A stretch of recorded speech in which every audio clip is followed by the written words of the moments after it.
Supreme কোর্টে ওয়াকফ সংশোধনী বিলের রায়। চলতি বছর ওয়াকফ সম্পত্তি আইনের সংশোধন বিল পাশ করে কেন্দ্র, আর সেই বিলকেই চ্যালেঞ্জ জানিয়ে সুপ্রিম কোর্টে মামলা হয়। দীর্ঘ শুনানির পর রায়দান স্থগিত রেখেছিল সুপ্রিম কোর্ট। সোমবার প্রধান বিচারপতির বেঞ্চে হবে রায় ঘোষণা, আর এই রায়ের উপর নির্ভর করবে ওয়াকফ সংশোধনী 2025 বিলের ভবিষ্যৎ। চলতি বছর ওয়াকফ সম্পত্তির আইনের সংশোধন বিল পাশ করে কেন্দ্র। পীযূষ কান্তি নাগ রয়েছেন আমাদের প্রতিনিধি সরাসরি আমাদের সঙ্গে। পীযূষ কান্তি, এবার আগামীকাল আদালতে ঠিক কি হয় সেদিকেই নজর থাকছে, কারণ সোমবারই প্রধান বিচারপতির বেঞ্চে রায় ঘোষণা রয়েছে।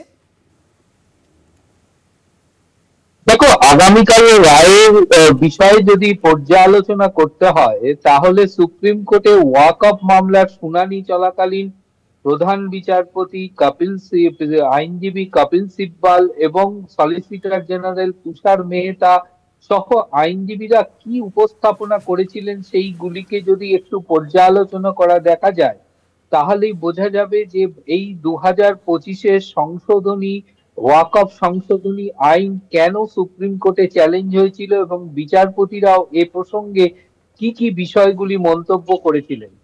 ধরে নেওয়া যাক যে 15ই মে মামলার শুনানি চলাকালীন প্রধান বিচারপতি প্রশ্ন তুলেছিলেন যে 2025-এর সংশোধনী আইনে 2095 সালের আইনকে চ্যালেঞ্জ করার কি অনুমতি দেওয়া যেতে পারে।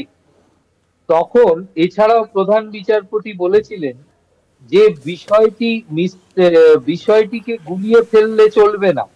1995 সালের জন্য যে ওয়াকফ আইন, তার যে অন্তর্বর্তীকালীন সুযোগের বিষয়টি, সেটা কি আদালত বিবেচনা করবে না। উত্তরে সলিসিটর জেনারেল বলেছিলেন 1995 সালের যে ওয়াকফ আইন, সেই আইনের জন্য অন্তর্বর্তীকালীন রিলিফের জন্য দীর্ঘদিন অপেক্ষা করা হয়েছিল, কিন্তু তাকে হাইকোর্টের কাছে আবেদন জানাতে বলা হয়েছিল, কিন্তু তা করা হয়নি। অর্থাৎ 1995 সালের আইনকে কিন্তু কোনোভাবেই চ্যালেঞ্জ হয়নি। মূলত এখন প্রশ্ন উঠছে কেন এই আইন সংশোধনের বিষয়টি এলো। কেন্দ্রীয় সরকার এই বিল পাশ করতে গিয়ে তারা যে যুক্তি দিয়েছে যে ওয়াকফ সম্পত্তিগুলি যে রয়েছে সেই সম্পত্তিগুলি নিয়ে প্রচুর পরিমাণে যে বেআইনি কার্যকলাপ চলছে তা বন্ধ করতেই কিন্তু এই ওয়াকফ সম্পত্তির ওপরে সংশোধনী আইন আনা হচ্ছে। এই সংশোধনী আইনের ক্ষেত্রে কতগুলি বিষয় কিন্তু মতপার্থক্য দেখা দিয়েছে, যার জন্যই সুপ্রিম কোর্ট পর্যন্ত মামলা গড়িয়েছে। সংশোধনী আইনে বলা হয়েছে যে যদি কোনো ওয়াকফ সম্পত্তি উপযুক্ত নথি না থাকে এবং তা যদি রেজিস্ট্রিকৃত না থাকে, সেই উপযুক্ত নথি যদি দেখাতে না পারে, তাহলে সেই সম্পত্তিকে ওয়াকফ বলে আর গণ্য করা হবে না এবং সেই সম্পত্তি বাজেয়াপ্ত হবে, অর্থাৎ সরকার বাজেয়াপ্ত করবে।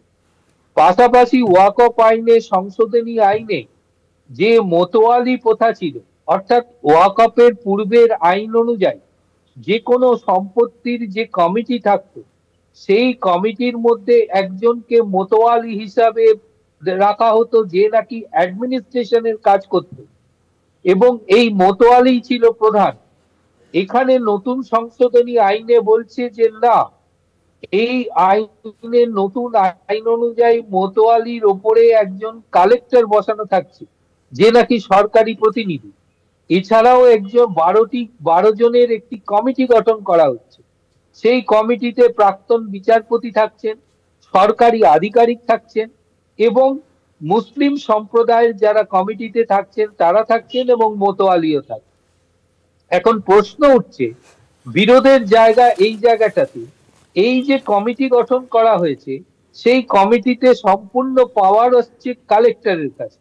এবার কালেক্টরের হাতে যদি পাওয়ার চলে যায় তাহলে সেটা সরকারি পাওয়ার এসে যাবে, এবং এখানেই প্রশ্ন, এখানেই বিরোধীদের বক্তব্য যে এর ফলে সরকার ওই জমিগুলিকে একচ্ছত্রভাবে সিদ্ধান্ত নিয়ে তারা ওই ওয়াকফ জমিগুলিকে বাজেয়াপ্ত করবে, তাই নিয়েই কিন্তু মামলা। তাহলে কালেক্টরের ওপরে কি সেই প্রাধান্যটা থাকবে? এছাড়াও ওই কমিটিতে যে সরকারি প্রতিনিধির কথা বলা রয়েছে, সেই সরকারি প্রতিনিধি অমুসলিম হতে পারে, বা যিনি বিচারপতি নিয়োগ হবেন তিনি অমুসলিম হতে পারে। এছাড়াও দুজন অমুসলিম নিয়োগের বিষয়টিও বলা রয়েছে। এখানেই প্রশ্ন উঠছে যে যদি কোনো ধর্মীয় ক্ষেত্রে, সেই ক্ষেত্রে যদি কোনো অন্য ধর্মের মানুষ যদি সংযুক্ত করা হয়, সেটা কখনোই গ্রহণযোগ্য হতে পারে না। সেটা সংবিধানের 25 এবং 26 নম্বর ধারাকে সম্পূর্ণভাবে লঙ্ঘন করছে। তার কারণ 25 এবং 26 নম্বর ধারায় যে ধর্মীয় অধিকার দেওয়া রয়েছে, সেই অধিকার কিন্তু কোনোভাবেই এখানে বজায় থাকছে না, এবং তা লঙ্ঘিত হচ্ছে বলে দাবি বিরোধী পক্ষের এবং আবেদনকারী আইনজীবীদের। তৃতীয়ত, যে নথির কথা বলা হচ্ছে, পুরনো, আজ থেকে 200 থেকে 300 বছর আগে এই ওয়াকফ সম্পত্তি কোনো ব্যক্তিগত মালিকানা থেকে ওয়াকফ সম্পত্তিতে স্থানান্তরিত হয়। ওয়াকফ সম্পত্তির মূল সংজ্ঞা কি? যদি কোনো ব্যক্তি, মুসলিম ইসলামিক ধর্মাবলম্বী ব্যক্তি, তিনি যদি জনগণের স্বার্থে তার সম্পত্তির অংশ তিনি দান করেন, সেটিকে ওয়াকফ সম্পত্তি হিসাবে গণ্যিত করা হয়, এবং ওই সম্পত্তি মূলত হাসপাতাল, বিদ্যালয়, এই সমস্ত কাজে ব্যবহৃত হয়ে থাকে। মূলত এই যে সম্পত্তি, সেই সম্পত্তির উপযুক্ত নথি থাকতে হবে, এমনটাই নতুন সংশোধনী আইনে বলা রয়েছে। এখন যদি দেখা যায় আজ থেকে 200 বছর আগে কি 300 বছর আগে যে সম্পত্তি তিনি মৌখিকভাবে দান করেছিলেন, এবং তার যদি উপযুক্ত নথি না থাকে, তাহলে কি সেই সম্পত্তি ওয়াকফ সম্পত্তি বলে বিবেচিত হবে না নতুন সংশোধনী আইনে? এক্ষেত্রে বলা হয়েছে নতুন সংশোধনী আইনে যে ওই সম্পত্তি তারা পর্যালোচনা করবে, প্রশাসনিকভাবে ওই কমিটি, কালেক্টর পর্যালোচনা করবে।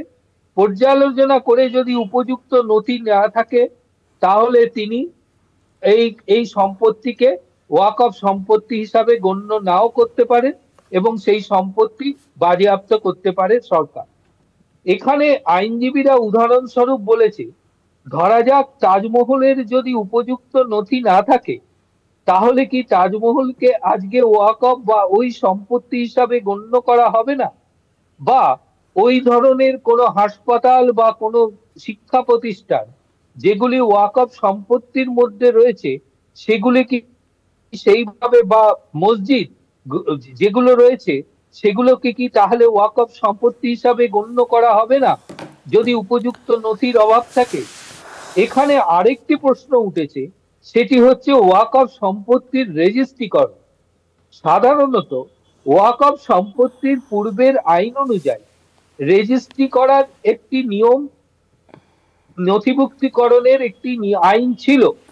কিন্তু যদি কোনো ওয়াকফ সম্পত্তি তার রেজিস্ট্রি বা নথিভুক্ত না হয়ে থাকে, তাহলে সেই সম্পত্তিগুলিকে বিরুদ্ধে কোনো গুরুতর ব্যবস্থা গ্রহণ করা হতো না।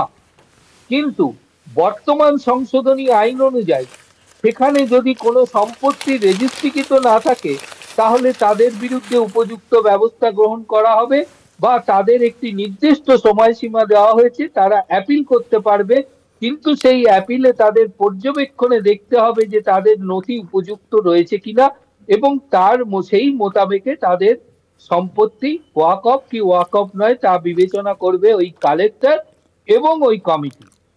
এখানেই প্রশ্ন উঠছে, এখানে কিন্তু ওয়াকফ সম্পত্তির ওপরে একটা সরকারি দাপট কিন্তু বসাতে চাইছে, সরকারি অধিকার বসাতে চাইছে কেন্দ্র, এবং সেই জন্যই এই সংশোধনীতে এই বিষয়গুলি নিয়ে আসা হচ্ছে, যে বিষয়গুলি কিন্তু যেটা ওয়াকফ সম্পত্তির ক্ষেত্রে যথেষ্ট সমস্যার সৃষ্টি হতে পারে। যদি কোনো মসজিদ, সাধারণত আমাদের সংবিধানের 16 নম্বর অনুচ্ছেদ অনুযায়ী যে কোনো মসজিদ বা মন্দির যদি গঠিত হয়, সেই ধর্মাবলম্বীর মানুষেরাই কিন্তু তা পরিচালনা করে। যদি কোনো মন্দির প্রতিষ্ঠিত হয় এবং সেই মন্দির এবং মসজিদে তাদের যে স্বাধীনতা রয়েছে, সেই স্বাধীনতার কথা কিন্তু সংবিধানের 25 এবং 26 নম্বর অনুচ্ছেদে পরিষ্কারভাবে উল্লেখ করা আছে।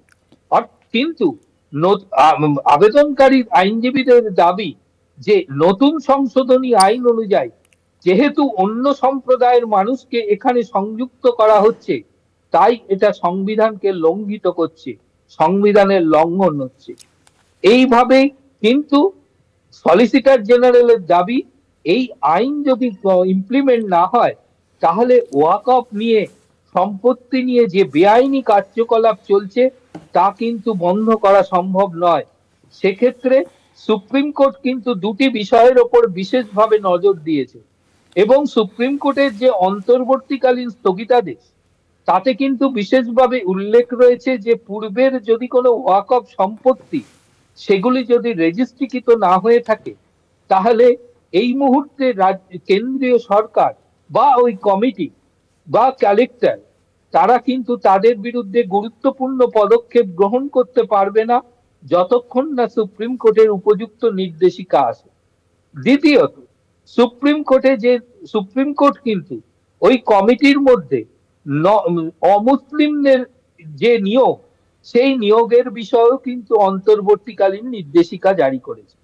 পাশাপাশি কালেক্টরের যে ভূমিকা, কালেক্টরের যে প্রাধান্য, এ বিষয়েও কিন্তু সুপ্রিম কোর্ট পরিষ্কার বলে দিয়েছে অন্তর্বর্তীকালীন নির্দেশিকা যে এই মামলা চলাকালীন, এই মামলার নিষ্পত্তি না হওয়া পর্যন্ত কালেক্টর কোন রকম ভাবেই তার গুরুত্বপূর্ণ পদক্ষেপ গ্রহণ করতে পারবে না। আইনজীবী মহল যেটা মনে করছে যে এই তিনটে বিষয়ের ওপরেই কিন্তু সুপ্রিম কোর্ট বিশেষভাবে তার রায় প্রতিফলিত করবে, কারণ এই তিনটি বিষয় কিন্তু বিশেষভাবে জোরদার ভাবে সওয়াল করেছেন কপিল সিব্বল থেকে শুরু করে বহু সিনিয়র আইনজীবীরা। ফলে সুপ্রিম কোর্টের যে পুরনো ওয়াকফ সম্পত্তি, সেই সম্পত্তি ক্ষেত্রে হয়তো আইনজীবী মহল মনে করছে যে সুপ্রিম কোর্ট যে সমস্ত সম্পত্তি এখনো পর্যন্ত রেজিস্ট্রিকৃত হয়নি, সেই সম্পত্তিগুলিকে একটি নির্দিষ্ট সময়সীমা দেবে, সেই সময়সীমার মধ্যে তাদের রেজিস্ট্রিকরণ করতে হবে এবং সেক্ষেত্রে কি কি তথ্য যাচাই করতে হবে তার একটা গাইডলাইন হয়তো সুপ্রিম কোর্ট ঠিক করে দেবে। পাশাপাশি অমুসলিমদের কমিটিতে নিয়োগ, এ বিষয়েও নির্দিষ্ট গাইডলাইন করে দেবে। সুতরাং 2025-এর সংশোধনী আইন, সেই আইন কতটা সুপ্রিম কোর্টের যে আবেদনকারীদের আবেদন প্রাধান্য পাবে তা কিন্তু নির্ভর করছে আগামীকাল রায়ের উপরে। সুতরাং আগামীকাল রায় কিন্তু নির্ধারিত করবে 2025-এর ওয়াকফ সম্পত্তি সংশোধনী আইনের ভবিষ্যৎ। ধন্যবাদ জানাবো আপনাকে। পীযূষ কান্তি নাগ ছিলেন আমাদের প্রতিনিধি, সরাসরি আমাদের সঙ্গে।